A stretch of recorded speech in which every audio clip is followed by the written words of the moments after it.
नमस्कार। बस्तर की बात में आज मैं हूं आपके साथ अमृता ध्रुव। कोविड का खतरा अभी टला नहीं है। सार्वजनिक जगहों पर अपनी सुरक्षा का ख्याल रखें, पर्याप्त दूरी बनाए रखें, सैनिटाइजर का प्रयोग अवश्य करें और बिना मास्क लगाए घर से बाहर ना जाएं।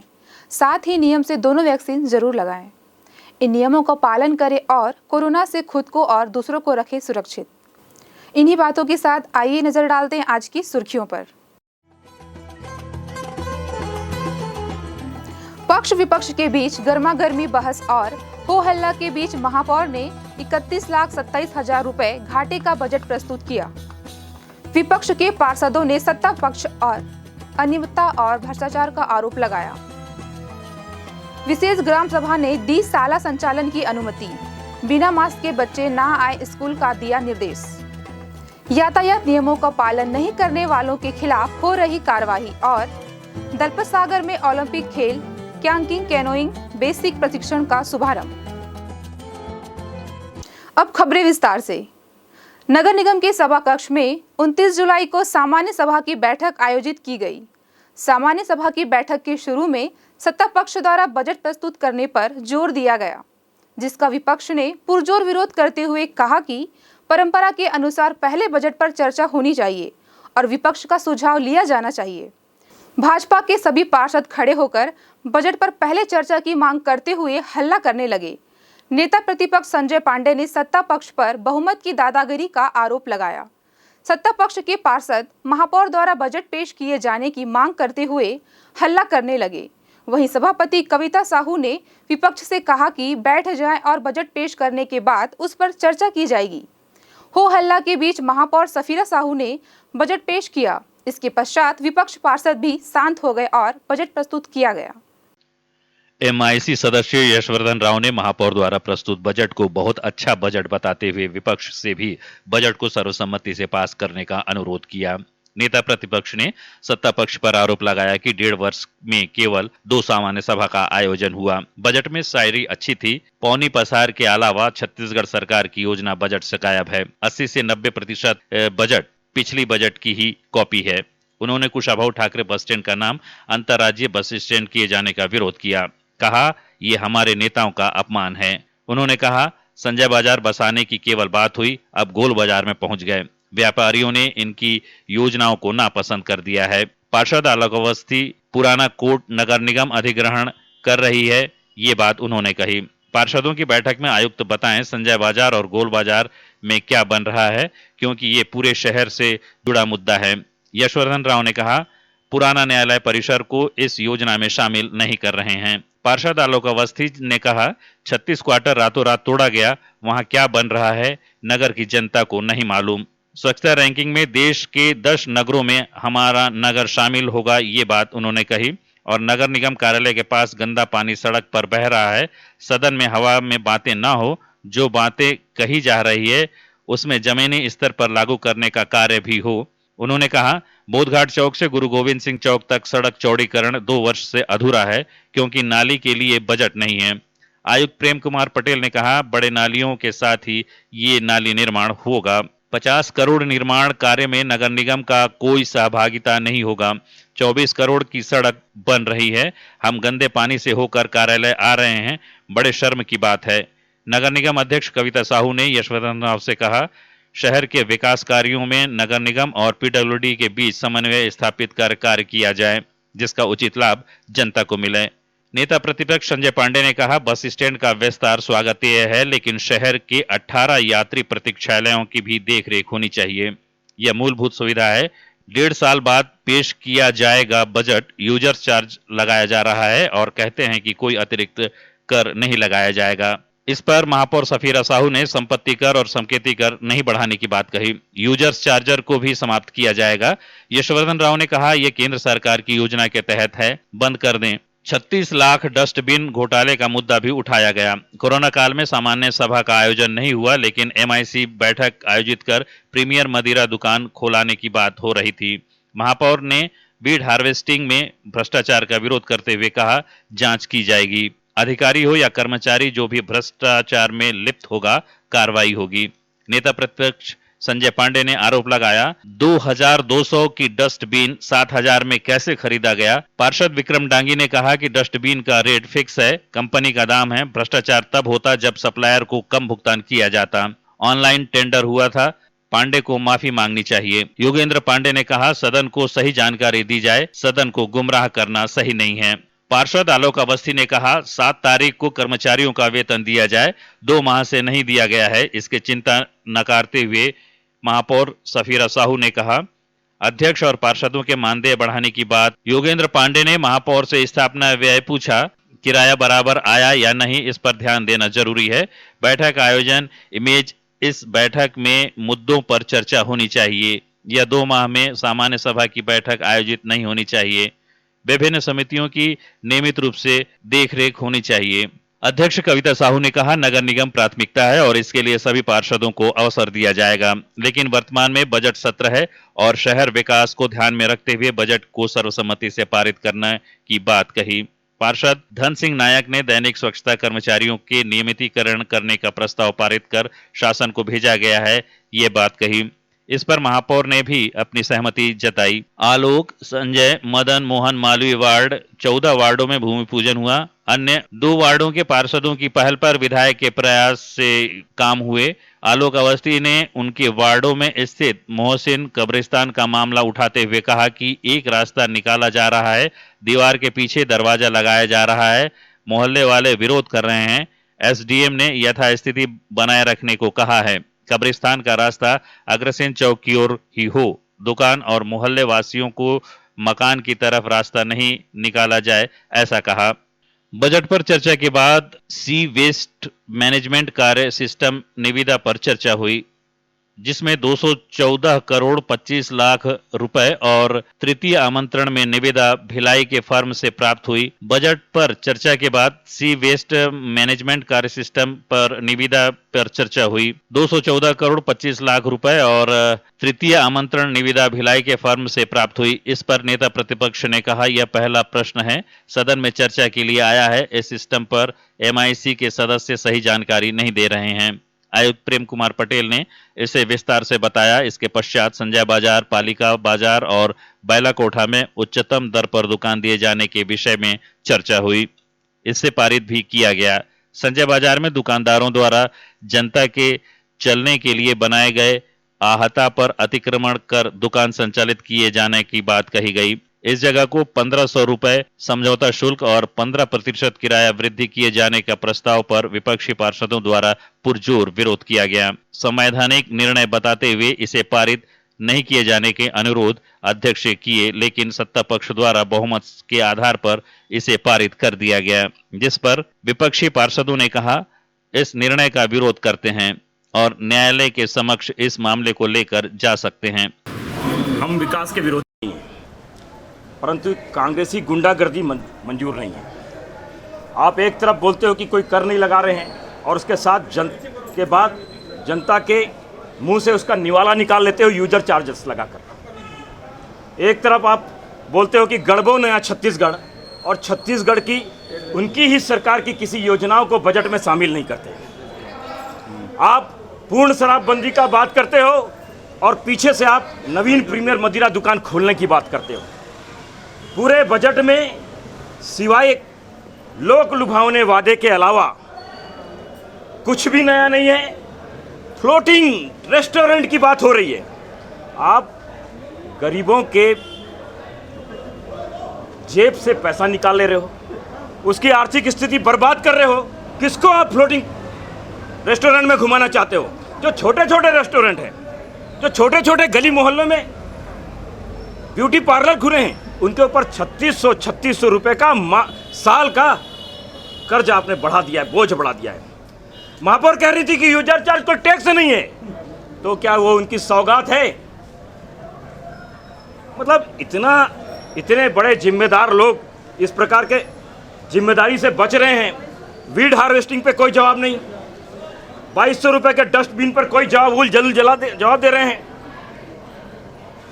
किसी भी डस्टबिन खरीदी, वीड हार्वेस्टर मशीन, चर्चा तो बहुत कुछ होना था, परंतु आपने देखा बहुमत की दादागिरी से हमने सिर्फ इतना कहा यूजर चार्ज बंद करो, और हम आपके साथ खड़े हैं। परंतु उसके लिए भी वो तैयार नहीं हुई। जिसकी सरकार छत्तीसगढ़ में शराबबंदी और संपत्ति कर माफ करेंगे बोल के आए, उसकी नगर की सरकार टैक्स भी बढ़ा रही है और नवीन शराब दुकान खोलने के लिए भी प्रस्ताव ला रही है। इसलिए हम इस बजट का भर्त्सना करते हैं, वो विरोध करते हैं। मेरा जो बजट अभी आज जो मेरे द्वारा पेश किया गया है वो शहर विकास को लेकर है। उसमें जनता के हित के लिए, शहर के लिए है और बहुत सारी ऐसी योजनाएं भी आगे भी आने वाली है। और रहा सवाल फंडिंग का, तो इसमें कोई दिक्कत वाली बात नहीं है। अभी हम लोग आजकल में जाने वाले हैं और वहाँ से इसकी मांग करेंगे और जो विकास कार्य अगर नहीं हो पा रहे हैं आगे वो बिल्कुल होंगे। जैसे उसमें आप लोगों ने कहा कि विकास में भी हम लोगों ने क्या क्या निर्णय लिए हैं,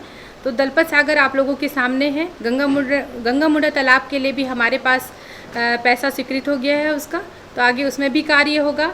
तो इसी तरीके से चाहे वो सड़क निर्माण हो, चाहे नाली निर्माण हो, चाहे सौंदर्यीकरण, पार्क यूनियन, हर क्षेत्र में विकास कहीं नहीं रुकेगा। अगर वो चाहते तो शहर विकास के लिए वो चर्चा कर सकते थे, लेकिन उन्होंने इधर उधर की बात करके समय को व्यर्थ गवा दिया।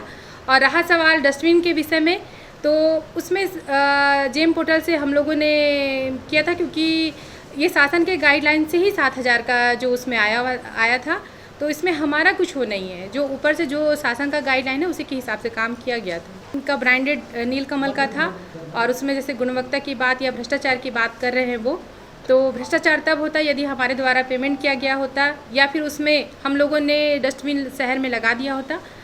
हम लोगों ने अभी तक शहर में डस्टबिन लगाया नहीं है। मापदंड के हिसाब से उसे दोबारा उसे चेंज किया गया है और सही अभी उसमें पाया गया है, तो बिल्कुल लगाया जाएगा अब शहर में। सामान्य सभा की बैठक में अंतिम निर्णय गोल बाजार चौक से सिरासार चौक तक के मार्ग को श्रीमती सरोजनी पट्ट जोशी के नाम से किए जाने का प्रस्ताव पारित किया गया। इसके बाद प्रश्नकाल की कार्रवाई देर शाम तक चलती रही। बस्तर की बात, जगदलपुर। बस्तर ब्लॉक के ग्राम पंचायत महुपाल बरई में विशेष ग्राम सभा का आयोजन किया गया, जिसमें सर्वसम्मति से लक्ष्मीधर नायक को ग्राम सभा का अध्यक्ष चुना गया। ग्राम सभा में उपस्थित शिक्षा विभाग से संकुल समन्वयक एवं मध्याह्न भोजन नोडल अधिकारी शैलेंद्र तिवारी ने छत्तीसगढ़ शासन के आदेश के तहत 2 अगस्त से शालाओं का संचालन आरंभ हो सके, इसको लेकर शाला समिति एवं ग्राम सभा से अनुमति को लेकर दिए गए निर्देशों की जानकारी दी, जिस पर सभी उपस्थित सदस्यों ने सर्वसम्मति से यह प्रस्ताव पारित किया कि प्रतिदिन शाला में दर्ज बच्चों के अनुसार आधे बच्चों को शाला भेजा जाएगा। इस अवसर पर सरपंच लक्ष्मण सूर्यवंशी ने बताया कि मध्याह्न भोजन का नियमित संचालन पूरी कोरोना गाइडलाइन का पालन के साथ किया जाए। इसको लेकर शिक्षा विभाग के अधिकारियों सहित उपस्थित शिक्षकों को दिया।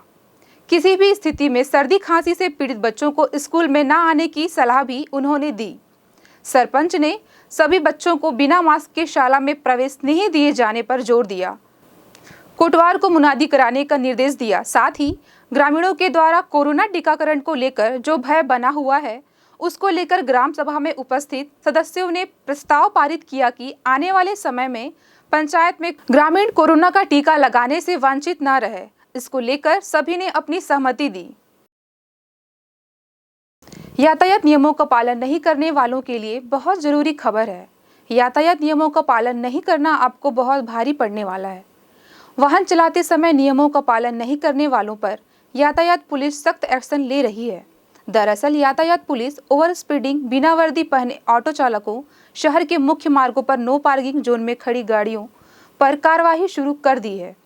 यह कार्रवाई ट्रैफिक डीएसपी पंकज ठाकुर के मार्गदर्शन में यातायात प्रभारी कौशलेश देवांगन के नेतृत्व में किया जा रहा है।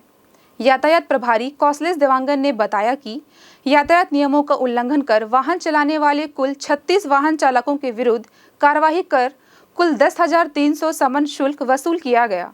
इनमें ओवर स्पीडिंग करने वालों, बिना सीट बेल्ट, लाइसेंस, हेलमेट के गाड़ी चलाने वालों, नो पार्किंग में वाहन खड़ी करने वाले 2 पहिया और 4 पहिया गाड़ी चलाने वालों पर कार्रवाई की गई है। अभियान के तहत कार्रवाई जारी है एवं चालानी कार्रवाई के साथ साथ आम नागरिकों को यातायात नियमों के प्रति जागरूक एवं समझाइश भी दिया जा रहा है। प्रदेश सरकार द्वारा चंदूलाल चंद्राकर मेडिकल कॉलेज के सरकारीकरण करने का मामला अब और ज्यादा तूल पकड़ने लगा है। विधानसभा सत्र में लगातार विरोध के बाद अब भाजपा इस मामले को लेकर सड़कों पर उतर गई है। आज जगदलपुर में भाजपा समेत भाजयुमो कार्यकर्ता व पदाधिकारियों ने प्रदेश सरकार के खिलाफ गोल बाजार में विरोध प्रदर्शन किया। भाजयुमो जिला अध्यक्ष अविनाश श्रीवास्तव ने प्रदेश सरकार पर आरोप लगाया कि कांग्रेस अपने परिवार को लाभ पहुंचाने सरकारी पैसों का दुरुपयोग कर रही है और भाजपा प्रदेश की जनता के पैसों का दुरुपयोग होने नहीं देगी। अभी तो प्रदेश के संभाग मुख्यालय में भाजपा विरोध प्रदर्शन कर रही है और अगर कांग्रेस इस मामले में पीछे नहीं हटती है तो भाजपा इस मामले को लेकर पंचायत स्तर तक विरोध प्रदर्शन करेगी। इस दौरान भाजयुमो जिलाध्यक्ष अविनाश श्रीवास्तव ने कहा, कल विधानसभा में भी ये मुद्दा उठा था और लगातार भारतीय जनता पार्टी के हमारे सबके वरिष्ठ के नेता इस विषय को लगातार उठा रहे थे।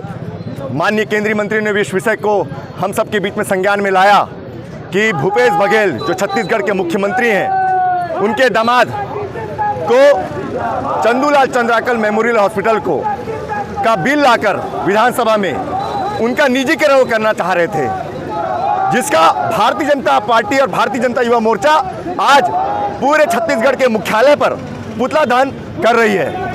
मैं आप सबके माध्यम से भूपेश बघेल से पूछना चाहता हूं कि ये छत्तीसगढ़ के जो सरकारी दामाद हैं, भूपेश बघेल जी के जो दामाद हैं, अगर दहेज ही देना था तो सरकारी संपत्ति इन्होंने क्यों चुनी? दहेज देने के और भी बहुत सारे चीज से ये छत्तीसगढ़ के कांग्रेस सरकार के दामाद जो हैं, उनको चंदूलाल चंद्राकर मेमोरियल हॉस्पिटल का निजीकरण को देने का अधिकरण का जो बिल पास किया जा रहा था, उसका भारतीय जनता युवा मोर्चा, भारतीय जनता पार्टी का एक एक कार्यकर्ता पुरजोर विरोध करेगा। और आने वाले समय में भूपेश बघेल का जो ये काला चेहरा है, जो ये छत्तीसगढ़ की कांग्रेस की सरकार को जो दामाद की सरकार बना चुकी है भूपेश बघेल की सरकार, ये बहुत ही निंदनीय है। और अब भूपेश बघेल जी का जो ये चेहरा है, ये जो भ्रष्टाचार वाला चेहरा है, वो सबके सामने आ चुकी है। और आने वाले दिनों में भारतीय जनता युवा मोर्चा का एक एक कार्यकर्ता पंचायत स्तर पर ये इस आंदोलन को ले जाएगा और भूपेश बघेल का जो ये काला चेहरा है, इसका नकाब उतार के रहेगा। वक्त हो चला है छोटे से ब्रेक का।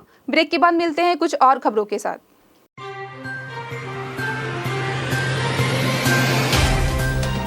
सफर जगतुगुड़ा से जगदलपुर का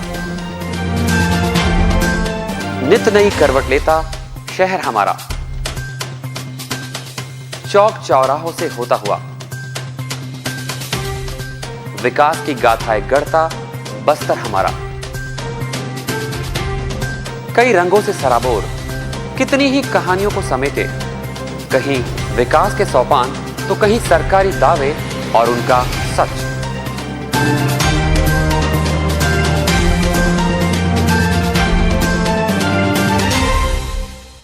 आतंक से दहलते जंगल, जमीन और जीवन,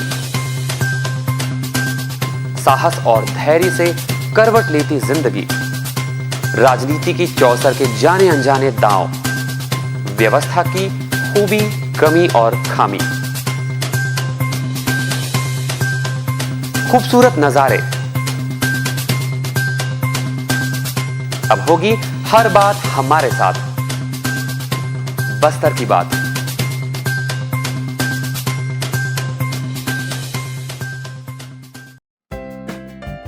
देश की जानी मानी इंटरनेट प्रोवाइडर कंपनी रेलटेल अब अपने शहर जगदलपुर में उपलब्ध। केबल टीवी और ब्रॉडबैंड पाइए एक साथ, बेहतर सर्विस, शानदार गुणवत्ता, हमेशा एक जैसी स्पीड यानी 100 Mbps।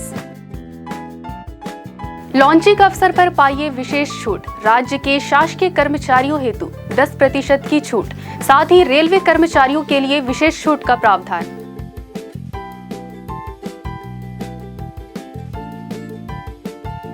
इंटरनेट कनेक्शन हेतु तत्काल अपने केबल ऑपरेटर से संपर्क करें या कॉल करें 9425262386 पर या 9617185020 पर।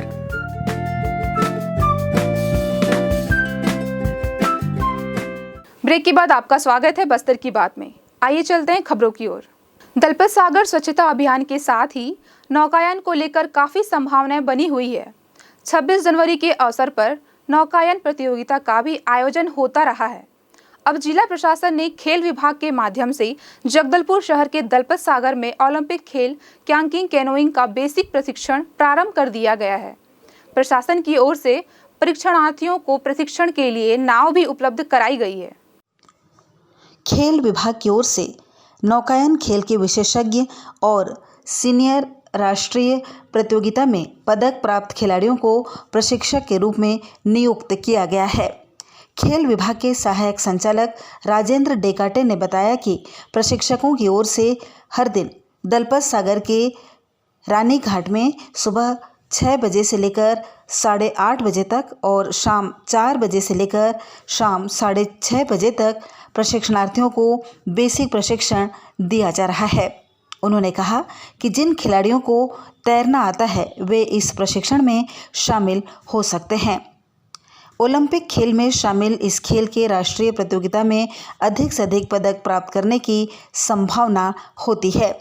उन्होंने कहा कि पदक प्राप्त करने वाले खिलाड़ियों को शासन की ओर से पुरस्कार के रूप में नकद राशि, राज्य खेल पुरस्कार और उत्कृष्ट खिलाड़ी घोषित करने का प्रावधान है। उन्होंने बताया कि उत्कृष्ट खिलाड़ी घोषित होने पर शासकीय नौकरी प्राप्त करने के अवसर भी प्राप्त होते हैं। प्रशिक्षण प्राप्त करने के इच्छुक खिलाड़ी प्रशिक्षण केंद्र प्रभारी सुनील पिले से संपर्क कर प्रशिक्षण में शामिल हो सकते हैं। बस्तर की बात, जगदलपुर। धीरे धीरे साहित्यिक एवं सांस्कृतिक गतिविधियों का आयोजन हो रहा है। हम आपको जानकारी दे दें कि 31 जुलाई को देश के उर्दू और हिंदी के महान साहित्यकार प्रेमचंद की जयंती है।